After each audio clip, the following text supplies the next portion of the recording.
औज़ुबिल्लाहिमिनश्शैतानिर्रजीम बिस्मिल्लाहिर्रहमानिर्रहीम। अज़ीज़ तलबा व तालिबात, मोहतरम साज़ इकराम और न्यू नॉलेज अकेडमी के नाज़रीन, अस्सलामु अलैकुम व रहमतुल्लाहि व बरकातुहू।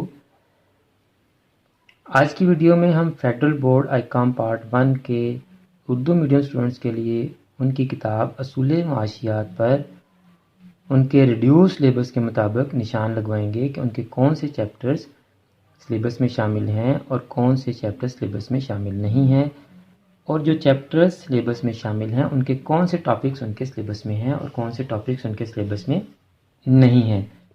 तो व्यूअर्स, अगर आज की वीडियो आपके लिए नहीं है तो आप इस वीडियो को लाइक कर दें, हमारे चैनल को सब्सक्राइब कर लें, बेल आइकन को दबाकर ऑल नोटिफिकेशंस को ऑन कर लें। मुझे और मेरे नाज़रीन को अपनी दुआ में याद रखें।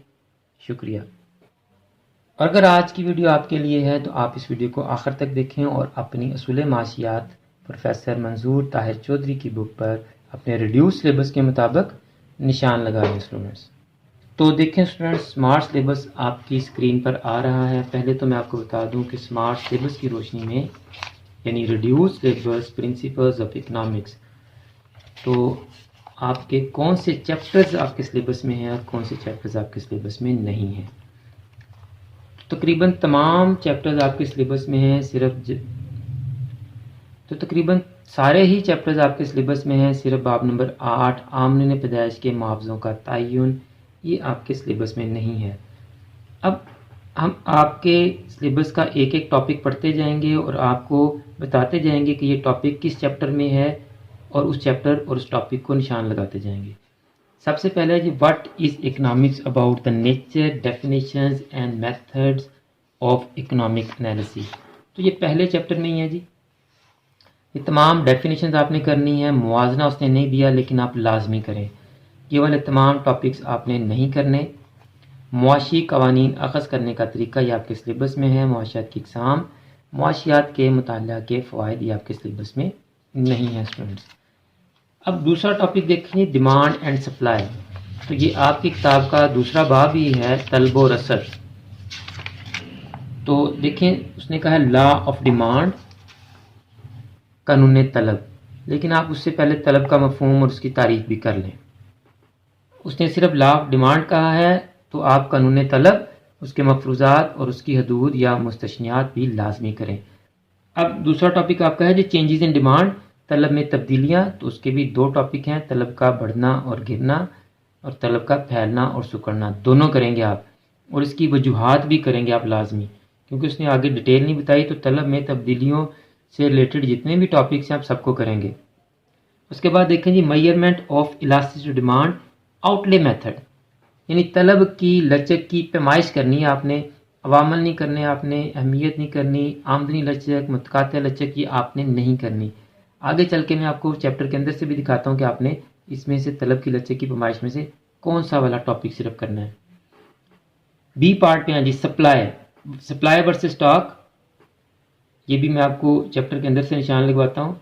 लॉ ऑफ सप्लाई, कानून रसद और इसके आप मफरूज़ात और हदूद ये तमाम करेंगे। रसद में तब्दीलियाँ आपके सिलेबस में नहीं है, रसद की लचक नहीं है, पैमाइश भी नहीं होगी और अमल भी आपके सिलेबस में नहीं है। सी पार्ट देखें जी, equilibrium between demand and supply, तलब व रसद का तवाज़न, ये आप करेंगे जी। उसके बाद है जी, effects of changes in demand and supply on market equilibrium. तो ये आखिरी वाला टॉपिक भी आपके सिलेबस में है। अब चैप्टर के अंदर से मैं निशान लगवा देता हूँ, आप मफहूम करें इसका और ये भी करें आप। मंडी की तलब आप बेशक ना करें,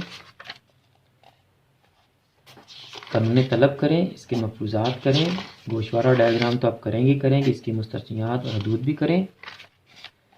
तलब में तब्दीलियाँ उसने कहा है जी, फैलना और सिकुड़ना 1 point, and the second is तलब का बढ़ना और गिरना, दोनों करें आप। ये दोनों तब्दीलियों से रिलेटेड हैं। तलब में तब्दीलियाँ, चेंजेस उसने कहा है तो उसकी वजूहात भी करें आप।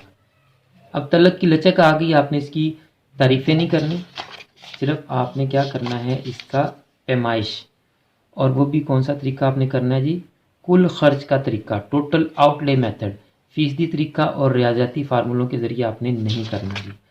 समझ आ गई स्टूडेंट्स आपको? ये है जी कुल खर्च का तरीका, सिर्फ ये करना आपने। ये नहीं करेंगे आप, ये नहीं करेंगे आप, ये भी नहीं करेंगे आप, ये भी नहीं करेंगे, ये भी नहीं करेंगे आप, ये भी नहीं करेंगे आप, ये भी नहीं करेंगे, ये भी नहीं करेंगे आप। रसद आ गया जी, मफहूम कर, ये जी आ गया जी रसद और ज़ख़ीरा। सिलेबस में देखें B point supply versus stock, रसद और ज़ख़ीरा, ये करेंगे आप। कानून रसद करें, टेबल और डायग्राम करेंगे आप, मफरूज़ात इसके लाजमी करें आप, मुस्तस्नियात या हदूद भी लाजमी करें आप। रसद में तब्दीलियाँ सिलेबस में नहीं है, रसद का बढ़ना और गिरना सिलेबस में नहीं है, रसद में तब्दीलियों की वजूहात भी सिलेबस में नहीं है, रसद की लचक भी सिलेबस में नहीं है, तो इसकी फरमाइश भी आप नहीं करेंगे। रसद की लचक के अवामल भी नहीं करेंगे आप। ये आगे जी तलब और रसद का तवाज़न, equilibrium between demand and supply, ये टॉपिक आपके सिलेबस में है, ये करेंगे आप। अब लास्ट देखें जी D point, effects of changes in demand and और सप्लाई ऑन मार्केट इक्विलिब्रियम, शेयर की मुतवाज़न कीमत और मिकदार पर तलब और रसद में तब्दीली के असरात, ये आप करेंगे जी, ये सारे टॉपिक्स आप करेंगे जी।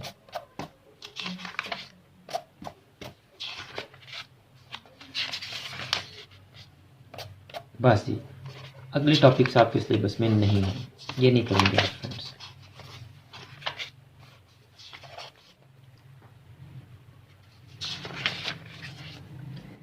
तो सिलेबस में है स्टूडेंट्स जी, दूसरा पॉइंट देखें कंज्यूमर डिमांड थ्योरी, सारफ का नजरिया तलब। इसमें उसने कहा law of diminishing marginality, cardinal approach. आपसे उसने कानून तकलील अफादा मुख्तसम पूछा है, तो आप उसके मफरूज़ात, मुस्तस्नियात या हदूद और उसकी अमली अहमियत, ये सारा कुछ बयान करेंगे। तो ये सारे टॉपिक्स आप करेंगे, बाकी के आप नहीं करेंगे स्टूडेंट्स। 2 पॉइंट हो गए जी आपके। तीसरे पॉइंट पे हैं जी the cost and revenue of a firm. तो cost and revenue of the firm आपका कौन सा चैप्टर बनेगा जी? फर्म के मुसाफे पैदाइश और वसूलियाँ, पेज 185।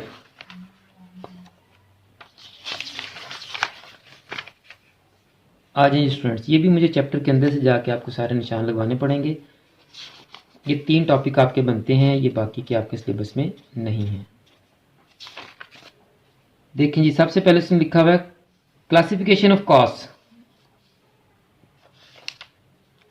ये आ गया जी मुसारफ की इकसाम, क्लासिफिकेशन ऑफ कॉस्ट जी, ये सारे करेंगे आप, ये भी करेंगे। सबसे पहले इसमें देखें फिक्स्ड कॉस्ट, ये आ गया जी मुअय्यना मुसारफ। फिर है वेरिएबल कॉस्ट, मुतगय्यरा मुसारफ। टोटल एवरेज कॉस्ट, कुल मुसारफ उसने नहीं पूछा, ये पूछ लिया। कॉस्ट कुल मुसारफ, टोटल एवरेज कॉस्ट। उसके बाद देखें उसने पूछा मार्जिनल कॉस्ट, मुख्तसम मुसारफ, ये करेंगे आप। कॉन्सेप्ट्स एंड ग्राफिकल रिप्रेजेंटेशन, इनके ये तो कॉन्सेप्ट्स हो गए, अब आपने इनको ये ग्राफ्स पे भी रिप्रेजेंट करना है इन तमाम कॉस्ट को जो उसने आपसे पूछी हैं।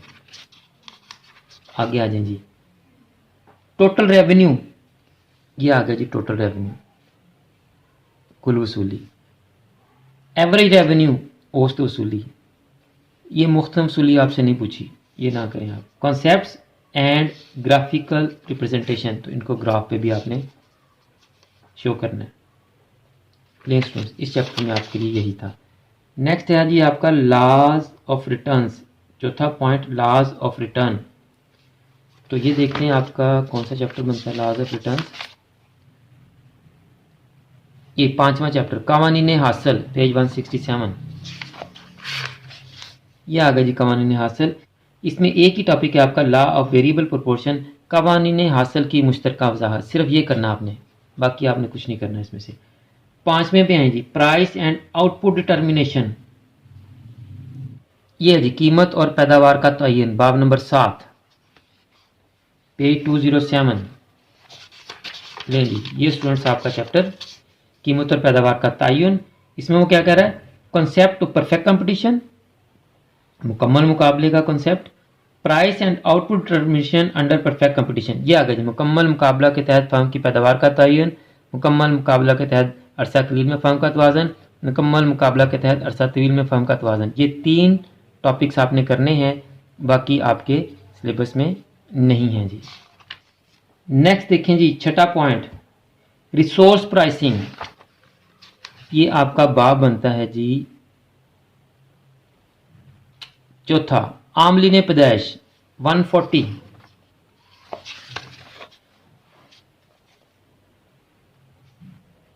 देखें जी, पूछ रहा है factors of production, brief introduction.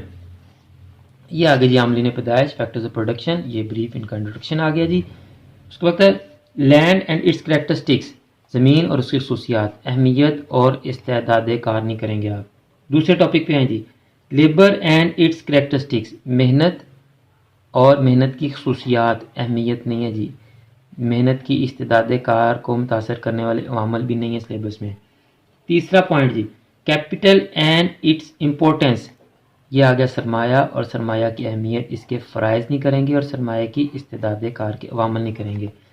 फिर कह रहा है जी organisation and its forms, introduction, forms का इंट्रोडक्शन, ये आ गया जी तंजीम, ऑर्गेनाइजेशन, इसके फ़राइज़ और आमलीन पैदाइश की निस्बती अहमियत आपके सिलेबस में नहीं है। अब तंजीम और उसके फॉर्म से क्या मुराद है, आपने असूल तिजारत में वाहद मलकियती कारोबार, शराकत और मुश्तरका सरमाया की कंपनी पढ़ा है, तो ये आपकी जो कारोबारी तंजीम है उसकी मुख्तलिफ हालतें हैं, मुख्तलिफ फार्म्स हैं, मुख्तलिफ इकसाम है, ये आप वहाँ से कर लेंगे। यानी ऑर्गेनाइजेशन आप यहाँ से कर लें और इसकी जो फार्म्स हैं वो आप कॉमर्स की किताब से, असूल तिजारत की बुक से वाहद मलकियती कारोबार की तारीफ, शराकत और कंपनी की तारीफ कर लें जी। हो गया स्टूडेंट्स। अब नेक्स्ट पोर्शन है आपका जी मैक्रो पोर्शन जी, नेशनल इनकम, कौमी आमदनी। आ जाए जी, नेशनल इनकम, कौमी आमदनी पे चलते हैं हम। इसमें क्या पूछ रहा है वो, मेजरमेंट ऑफ नेशनल इनकम, ये आ गया जी कौमी आमदनी की पैमाइश, ये आपने करना है जी। फिर कह रहा है national income at factor price और national income at market price, ये आपकी बुक में नहीं है, इसको आप नेट से देख लें। सी पॉइंट पर है जी expenditure approach in income measurement, तो जो कौमी आमदनी की हमने पैमाइश करनी है उसमें सिर्फ हमने कुल खर्च का तरीका करना, हमने पैदावार का तरीका नहीं करना, आमदनी का तरीका नहीं करना, कौमी आमदनी का दायरवी बहाव नहीं करना आपने, कौमी आमदनी के मुताला की अमली अहमियत भी आपके सिलेबस में नहीं है। और डी पॉइंट देखिए कॉन्सेप्ट ऑफ नेशनल इनकम, कौमी आमदनी के मुख्तलिफ तसव्वुरात, यानी आपने तसव्वुरात करने हैं, इसकी पैमाइश करनी है और पैमाइश में भी सिर्फ कुल खर्च का तरीका करना आपने, और ये आपका चैप्टर कवर हो जाता है। पॉइंट ए एंड बी आप इंटरनेट से देख लें या किसी और किताब से देख लें। नेक्स्ट टॉपिक 2 देखें जी, मनी, ज़र। आ जाए जी, तो उसने कहा जी मनी की डेफिनेशन, ज़र की तारीफ, ये तारीफ करेंगे आप, इसके अहम नुकात भी कर लें आप। फिर जी फंक्शंस ऑफ मनी, ये ज़र के फ़राइज़ आगे। फिर इन्फ्लेशन एंड इट्स इफ़ेक्ट्स, अफरात ज़र और उसके असरात। सिर्फ ये 5 टॉपिक आपने करने हैं, बाकी कोई भी टॉपिक आपने ज़र वाला नहीं करना, बाकी सारे क्रॉस कर लें जी, ये सारे नहीं करने आपने। नेक्स्ट पे हैं जी बिजनेस साइकिल, अगला चैप्टर, तजारती चक्कर। इसमें भी देखें उसने कहा फेजेस ऑफ बिजनेस साइकिल, सिर्फ तजारती चक्कर के द्वार करेंगे, बाकी तमाम टॉपिक्स आप नहीं करेंगे, कोई भी टॉपिक आपके सिलेबस में नहीं है स्टूडेंट्स। उसके बाद आ गया जी इंटरनेशनल ट्रेड, बैनुल अक़वामी तिजारत। बैनुल अक़वामी तिजारत का आपका कौन कौन सा टॉपिक है जी, इंट्रोडक्शन टू इंटरनेशनल ट्रेड, बैनुल अक़वामी तिजारत का मफहूम या तारुफ, balance of trade and balance of payment, तवाज़ुन तिजारत व तवाज़ुन अदायगी, ये टॉपिक, और इसकी ख़राबी के असबाब और असलाह के इक़दामात, ये भी कर लें, बताया तो नहीं उसने लेकिन है अहम। तो ये 3 टॉपिक्स आपने बैनुल अक़वामी तिजारत वाले चैप्टर्स में करने हैं और बाकी ये सारे आप क्रॉस कर लें स्टूडेंट्स। आखिरी जी पब्लिक फाइनेंस, सरकारी मालियात जी, इस चैप्टर में से देखते हैं कि आपने कौन से टॉपिक्स करने हैं। ये आपका आखिरी चैप्टर है स्टूडेंट्स।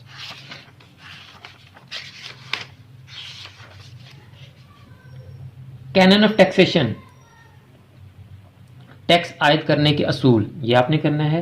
ज़कात एंड उशर, और ये टॉपिक आपने करना है। सिर्फ ये 2 टॉपिक बाब नंबर 13 सरकारी मालियात में से आपके सिलेबस में हैं। बाकी ये सारे आप काट दें, इनमें से कोई भी आपके सिलेबस में नहीं है स्टूडेंट्स।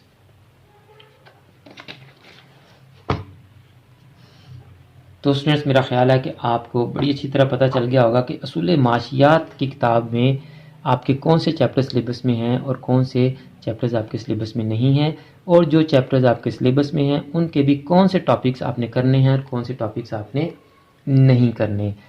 अगर आपको आज की वीडियो अच्छी लगी है तो इस वीडियो को लाइक लाजमी करें और अपने कमेंट्स भी कमेंट सेक्शन में लाजमी किया करें, ताकि हमें पता चल सके कि जो वीडियोस हम आपके लिए बना रहे हैं आपको उनका कोई फ़ायदा हो भी रहा है या नहीं हो रहा। और अगर आपने अभी तक चैनल को सब्सक्राइब नहीं किया तो चैनल को सब्सक्राइब कर लें, बेल आइकन को दबाकर ऑल नोटिफिकेशंस को ऑन कर लें, ताकि नेक्स्ट जितनी भी वीडियोस हम आपके लिए बनाएं उन तमाम वीडियोस के नोटिफिकेशन डायरेक्ट और इन टाइम आपको पहुंच सकें। और आप इस वीडियो को और चैनल की दूसरी वीडियोस को अपने क्लास फेलोज़ और फ्रेंड्स के साथ भी ज़रूर शेयर किया करें, ताकि जिस तरह आप इन वीडियो से सीख रहे हैं और फ़ायदा हासिल कर रहे हैं, आपके क्लास फेलोज़ और फ्रेंड्स भी आपकी वजह से इन वीडियोस को देख सकें और इनसे कुछ सीख सकें और फ़ायदा हासिल कर सकें। आखिर में मेरी दुआ है कि अल्लाह ताला तमाम स्टूडेंट्स को, मेरे तमाम नाज़रीन को और पूरी उम्मत मुसलमान को दीन और दुनिया के तमाम इम्तिहानात में कामयाबियाँ अता फरमाए और हम सब का ख़ात्मा बिल ईमान फरमाए। मुझे भी अपनी दुआ में याद रखा करें। अगली वीडियो तक के लिए फ़ी अमानिल्लाह।